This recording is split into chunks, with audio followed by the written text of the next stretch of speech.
धन्यवाद धन्यवाद धन्यवाद पिता परमेश्वर, हम आपका धन्यवाद करते हैं, सारा आदर महिमा हम आपको देते हैं।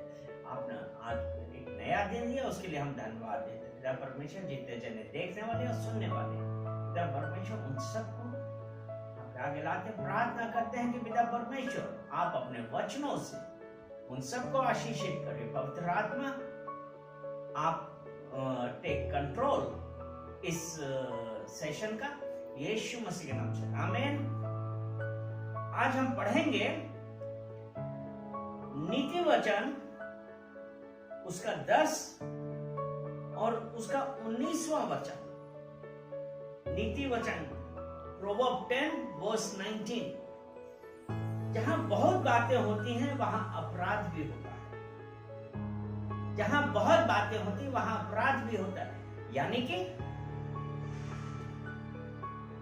जब और उसके आगे लिखा परंतु जो अपने मुंह को बंद रखता है वह बुद्धि से काम करता है। जहां बहुत सी बातें होती, अर्थात जब बहुत सी बातें होती इसका मतलब क्या?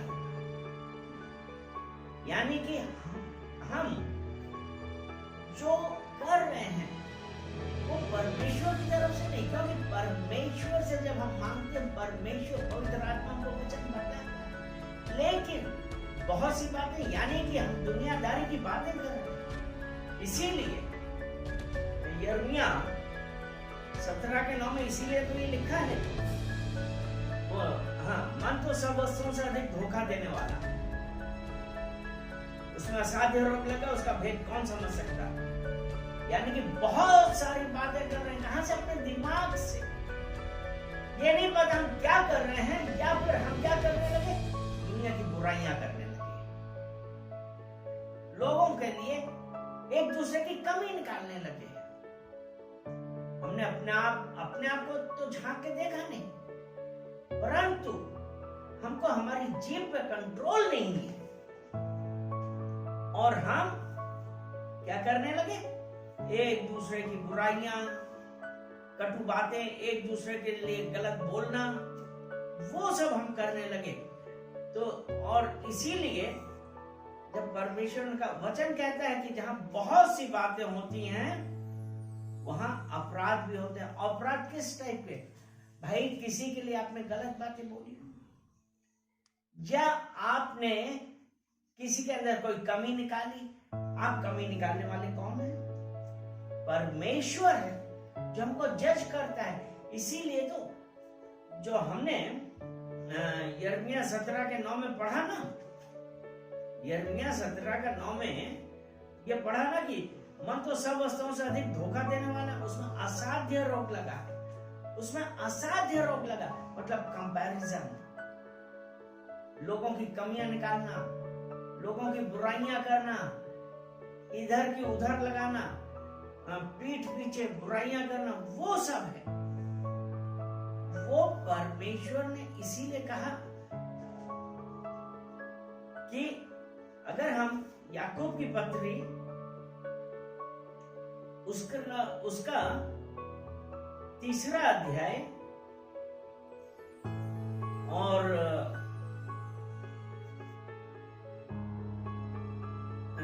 उसका 3 अध्याय और उसका हम 5वां वचन पढ़ें, उसका 3 अध्याय उसका 5वां वचन। वैसे ही जीभ भी एक छोटा सा अंग है और वह बड़ी बड़ी डींगे मारती है। देखो थोड़ी सी आग से कितने बड़े वन में आग लग जाती है। जीभ भी एक आग है।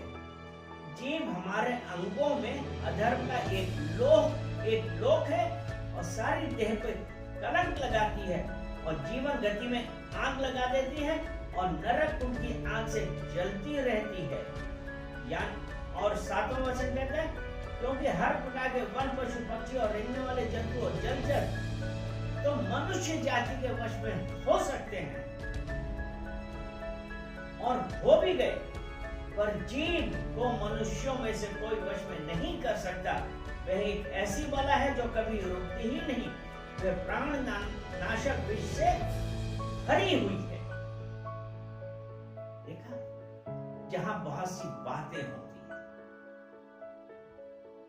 और मन सब वस्तुओं से अधिक धोखा देने वाला। और बातें कहा मुंह से, यानी कि जीभ का उसमें एक इंपॉर्टेंट रोल है, क्योंकि अगर हमारी जीभ नहीं होगी तो हम तो बोल भी नहीं पाएंगे।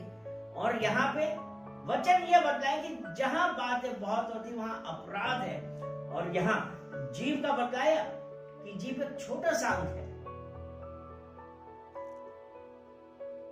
और वह बड़ी बड़ी डींगे मारती है। मतलब है तो हम कुछ नहीं, लेकिन इतनी बड़ी बड़ी बातें करने लगे, एक दूसरे की बुराइयां न लगाने लगे। लिखा है ना, जीभ भी एक आग है, जीभ एक आग है, एक दूसरे की, एक की जाके उससे बुराई कर दी, उसकी जाके उससे बुराई कर दी, उसकी जाके तीसरे से बुराई कर दी, और लोगों के बीच में हमने प्रेम की जगह क्या किया, घृणा फैला दी। और जबकि परमेश्वर ने कहा कि हमारा काम क्या है, प्रेम करना, क्योंकि परमेश्वर ने जगत से ऐसा प्रेम किया, परमेश्वर ने हमसे प्रेम किया। अब हमारा क्या है, हम भी प्रेम कर रहे। लेकिन अगर जीभ वश में नहीं है, यानी कि हमने अपने आप को अगर प्रभु को समर्पित नहीं किया है, तो हमने क्या किया, अगर प्रभु के हम नहीं है तो हम किसके हैं, हम इस दुनिया के हैं, इस संसार के हैं, और जो इस संसार का है वो परमेश्वर से नहीं है। क्योंकि अगर हम पहला यूहन्ना उसका 2:15 जब हम पढ़ते हैं, तुम ना तो संसार से और ना संसार में की वस्तुओं से प्रेम रखो, यदि कोई संसार से प्रेम रखता है तो उसमें पिता का प्रेम नहीं है। संसार से प्रेम रखने के लिए, अगर हम संसार से प्रेम रख रहे हैं तो हमारे पास परमेश्वर का प्रेम नहीं है। यानी कि हमारा क्यों नहीं है, क्योंकि हमारी जीभ हमारे वश में नहीं है। हालेलुया। तो जीभ उसका, क्योंकि जीभ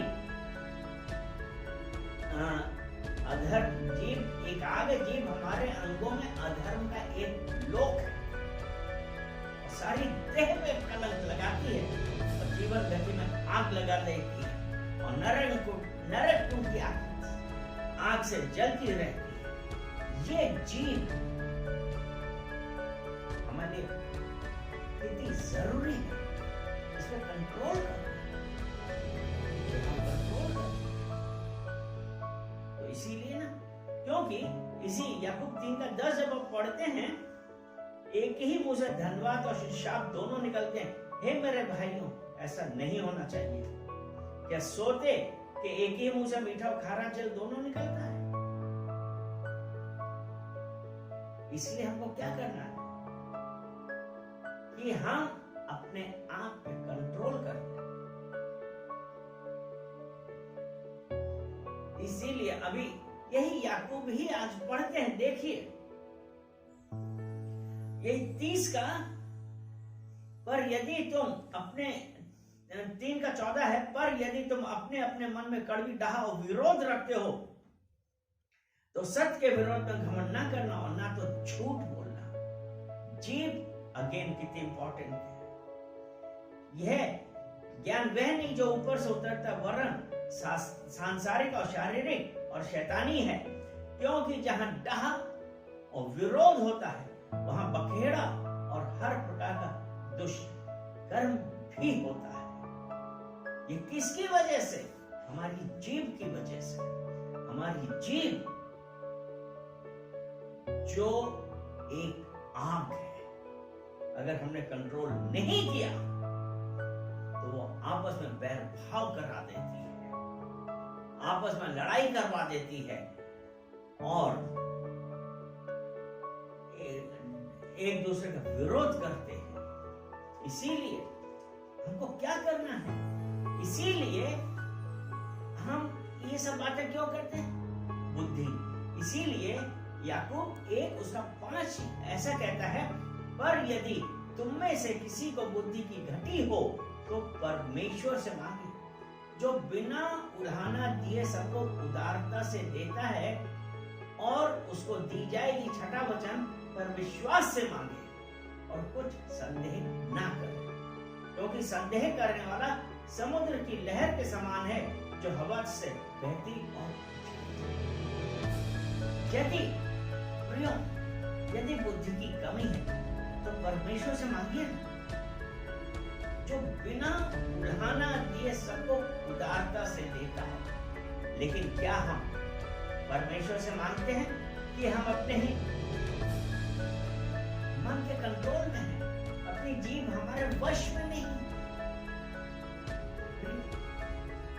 आज हमको परमेश्वर से एक मन से कहना है, परमेश्वर हमको बुद्धि दीजिए, क्योंकि जब हमने नीति वचन 10:19 पढ़ा था तो